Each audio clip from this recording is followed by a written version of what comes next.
Hello guys, welcome back to my channel and I hope you all are doing good. आज मैं आपसे share करने वाली हूँ मेरा एक्सपीरियंस। मुझे जैसे इस साल जो T4 मिला था तो कैसे मैंने उसको डील किया, कैसे मतलब हम अपना जो टैक्स है वो फाइल कर सकते हैं यहाँ पे, एंड कुछ चीज़ें जो अगर आप नए हो यहाँ पे तो क्या क्या चीज़ें ऐसी है जिसका आप बेनिफिट उठा सकते हो। सो वो सब हम इसमें डिस्कस करेंगे। आज हम लोग बोलिंग के लिए भी जाने वाले हैं। बहुत टाइम से 3-4 हफ्तों से मैं और सुख एक प्लान बना रहे हैं कि हमको बोलिंग जाना है, बट वो हो ही नहीं पा रहा है। So finally we are going bowling करने, यहीं पास में है। सो यार घर के पास भी है तो हम लोग सोच रहे हैं यार फाइनली चलते हैं। एंड अगर आपने अभी तक सब्सक्राइब नहीं किया है एंड आप रेगुलर व्यूअर है तो यार प्लीज़ करो, सब्सक्राइब करो, लाइक करो अगर आपको पसंद आ रहा है तो। सो गाइस, बोलिंग जाने से पहले उन लोग अभी तैयार हो रहे हैं तो तब तक मैं थोड़ा अपना एक्सपीरियंस शेयर करती हूँ कि टैक्स के लिए मेरा कैसा था। क्योंकि आप सबको पता है मई 27 को मैं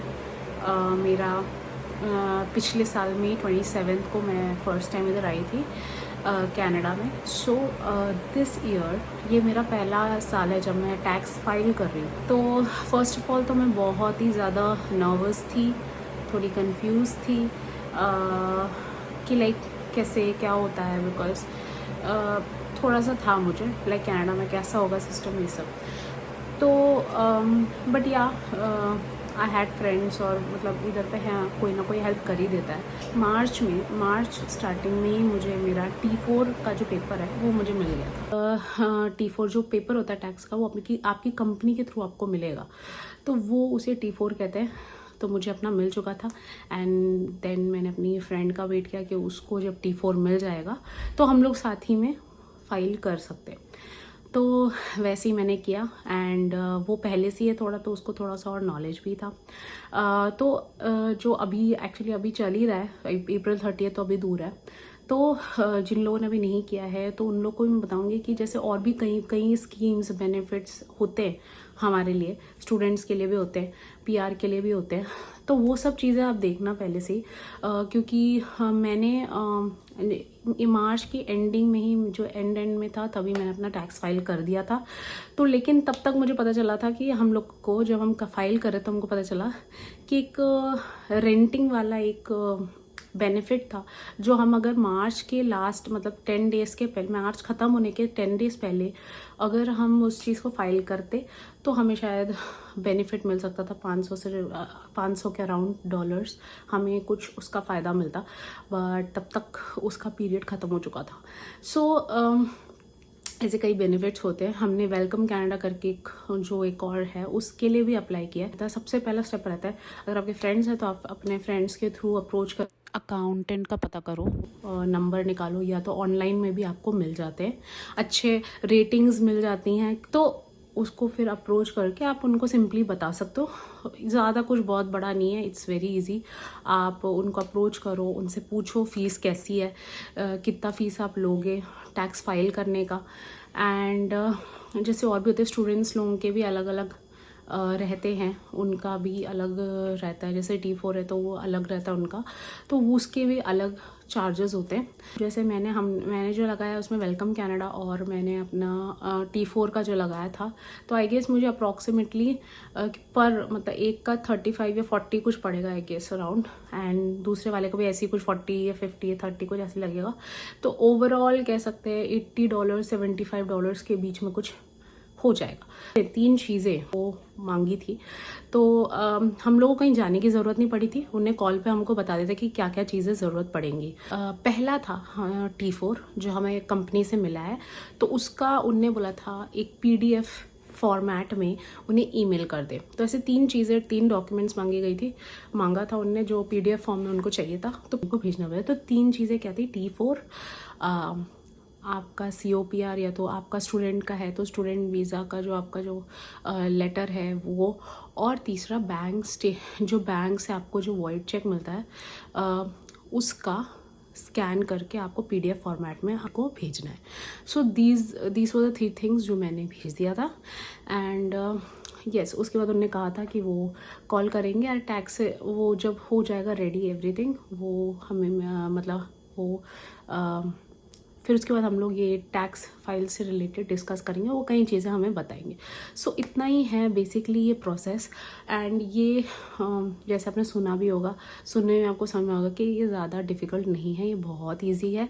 सो अप्रैल 30 आने वाला है गाइस। सो उससे पहले ट्राई करें कि जल्दी से जल्दी आप अपना टैक्स फाइल करें, क्योंकि अगर आप फाइल नहीं करते हैं तो उसके बाद फ़ाइन भी लगता है, तो क्यों ये सब पंगे लेना। सो अप्रैल 30 से पहले कैसे भी करके आप अपना टैक्स ज़रूर भरिएगा and it is not at all tough.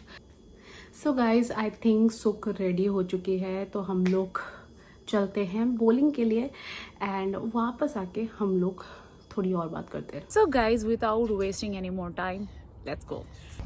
So guys हम लोग फाइनली जा रहे हैं बॉलिंग करने के लिए। हम लोग सब जा रहे हैं। सुख को आपने देखा ही है, ये हरप्रीत भैया है सुख के हस्बैंड। सो हम लोग सब जा रहे हैं बॉलिंग करने के लिए। थोड़ा लेट हो चुका है हमको पता है बट लेकिन ठीक है, 11 बजे तक हम लोग जहाँ जा रहे हैं बॉलिंग जो भी एली है वो 11 बजे तक खुला है।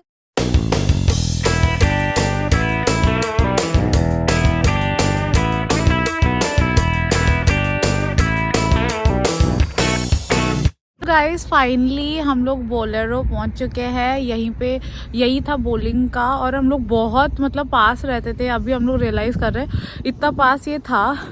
सो चलो एंजॉय करते हैं, आगे देखते हैं कैसा है। सो या सो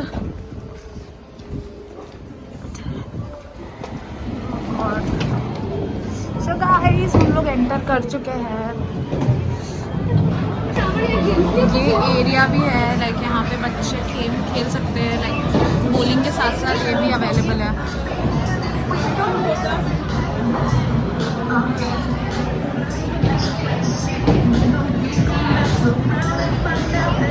एक घंटा 50 मिनट्स कुछ हम लोग को वेटिंग है, तो तब तक हम लोग सोच रहे हैं कि कुछ खाना वाना खा लेते हैं।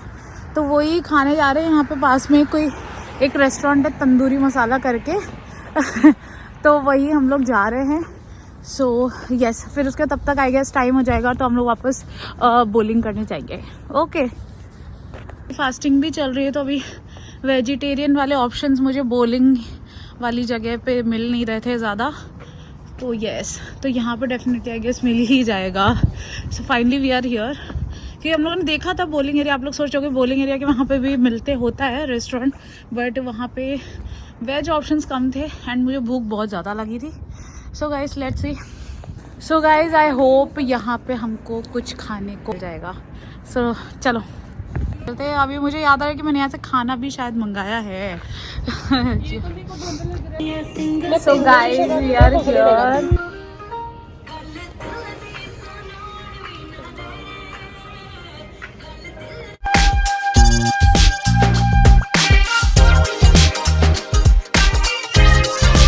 बज रहे 10:30 10 कितने हो रहे 10 बज गए। 11 बजे बंद होने वाला है। तो हमारा जो था, हमारा जो टोकन वोकन था वो सब हो गया। हमें मतलब बहुत पहले मैसेज आ गया था, बट हम लोग यहाँ खाना खा रहे थे। तो अब देखो वहाँ जाके बात करनी पड़ेगी हम लोग को कि क्या कैसा है, देखेंगे। वेटिंग लिस्ट अब तो नहीं हो गया, आई गेस 11 बजने वाले। सो लेट्स सी क्या होता है।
वापस आ चुके हैं बॉलिंग करके एंड हमें बहुत मज़ा आया। हम लोग तीनों ने बहुत इन्जॉय किया एंड हम लोगों ने एक ही गेम खेल पाए क्योंकि आपको भी पता है कि खाना वाना खा के लेट हो गया था एंड जब तक हम लोग गेम खेले लेकिन ठीक है, एक गेम कंप्लीट करने का हमारे पास टाइम था 10-15 तक कुछ हम लोग पहुँचे एंड हम लोग एक गेम तो खेल पाए। तो एक गेम में 10 राउंड होते हैं, तो बेसिकली हमको एक बंदे को 20 चांसेस मिलती है, तो एक राउंड में 2 चांस, तो ऐसे ही 10 राउंड में 20 चांसेस एक बंदे को मिलता है। सो या ऐसे में हम लोगों ने तीनों ने आपस में खेला था एंड वी थॉरली एन्जॉयड, हमें बहुत ही अच्छा एक्सपीरियंस था एंड बट इसमें एक और चीज़ रहती है, दिन के हिसाब से रेट भी वेरी करता है। जैसे ट्यूसडे को सबसे लोएस्ट रहता है एंड सैटरडे को सबसे हाईएस्ट रहता है। तो जैसे लेकिन संडे, आज हम लोग संडे को गए हैं तो 4 पॉइंट समथिंग कुछ हुआ था हमारा शूज़ के, क्योंकि शूज़ के भी आप शूज़ वहाँ पे जाते तो उन्हीं के शूज़ पहनने पड़ते हैं आपको, आप अपने खुद के शूज़ नहीं पहन सकते, तो वो रेंट करने के लिए भी आपको कुछ 4 पॉइंट समथिंग आपको देना पड़ता है। टोटल अगर देखा जाए तो संडे को आपको 10 के राउंड रेट पड़ जाता है, बट वहीं पे अगर आप सैटरडे को जाओगे तो आपको अराउंड $15-16 पड़ जाते हैं, क्योंकि रेट मैटर करता है, रेट डिफ़र होता है। वैसे ही ट्यूसडे को अगर आप जाओगे तो आई गेस $2 या $3 में आपका एक गेम का रेट, और शूज़ के रेंट का भी 3 उतना ही होता है, ज़्यादा नहीं होता। तो यहाँ पे बॉलिंग का यही सिस्टम है। यही था मेरा बॉलिंग का एक्सपीरियंस, और टैक्स का एक्सपीरियंस तो मैंने आपको बता ही दिया। तो आप तो जितने लोग टैक्स अभी जिन्होंने नहीं भरा है तो जल्द से जल्द भर दीजिए अप्रैल 30 से पहले। So guys, that's all from my side. Thank you and have a blessed day ahead.